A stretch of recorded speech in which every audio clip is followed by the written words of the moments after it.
ശേഷം എന്താ ഉണ്ടായിരുന്നല്ലോ, മൂസ നബിയും ഹാറൂൻ നബിയും അവിടെ തന്നെ വഫാത്തായി, ആ കറക്കത്തിൽ വഫാത്തായി. പിന്നെ അതിൻ്റെ ശേഷം യൂസ നബിൻ്റെ നേതൃത്വത്തിൽ ഒരു ഫലസ്തീനിലെത്തി, ഫലസ്തീൻ വിമോചിപ്പിച്ചു, ഒക്കെ ഉഷാറായി.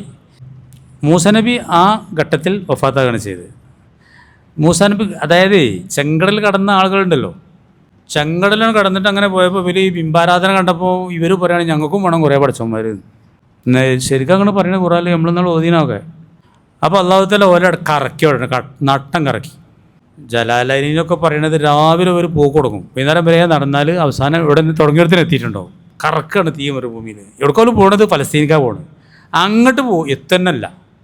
മൂസ നബി ഉണ്ട്, ഹാറൂൻ നബി ഉണ്ട്. ആദ്യം ഹാറൂൻ നബി വഫാത്തായി, പിന്നെ മൂസ നബി വഫാത്തായി. മൂസ നബി വഫാത്തായപ്പം അള്ളാഹിനോട് ദ്വാരുന്നു, ഒരു കല്ലിട്ടാലത്തിന് അകലത്തിലേക്ക് ബൈത്തുൽ മഖ്ദിസിലേക്ക് എന്നെ അടുപ്പിക്കണമെന്ന്. ആ ദ്വാരല്ല സ്വീകരിച്ചോളോ. ജെയർഷ പോയോ ബൈത്തുൽ മഖ്ദിസിക്ക്? പോയില്ലല്ലോ. ആരും പോയാലുണ്ടോ? മൂസ നബീൻ്റെ കബറങ്ങ പോകുന്നുണ്ട് ആ പോക്കിൽ. അത് ബൈത്തുൽ മഖ്ദിസിലല്ല, ബൈത്തുൽ മഖ്ദിസിലേക്ക് പോകണാണ്ട് എത്തിയിട്ടില്ല. യൂസ നബി ആണ് പിന്നീട് പ്രവാചകനായിട്ട് വന്നത്. അദ്ദേഹത്തിൻ്റെ നേതൃത്വത്തിൽ നല്ല മോമിനിങ്ങൾ ഫലസ്തീനിലെത്തുകയും ആ ഫലസ്തീനിൽ നിന്ന് ഫലസ്തീനിനെ അന്നത്തെ അവിടുത്തെ ആളുകളിൽ നിന്ന് വിമോചിപ്പിക്കുകയും ചെയ്തിട്ടുണ്ട്. പിന്നെ അതിൻ്റെ ശേഷം ഈജിപ്തിൽ അധികാരം ബനൂ ഇസ്രായേൽ കിട്ടിയിട്ടുണ്ട്. അതൊന്നും എല്ലാ തഫ്സീലൊന്നും കാണുന്നില്ല, കണ്ടുപിടിച്ച് ഞാൻ നോക്കിയിട്ട്. ബനൂ ഇസ്രായേലികൾ അവിടെ വന്നു, ഈജിപ്തൊക്കെ തിരിച്ചു വന്ന് അധികാരത്തിലെത്തിയിട്ടുണ്ട്. അപ്പോൾ കദാലിക ഔറസ്നാഹ ബനി ഇസ്രായേൽ.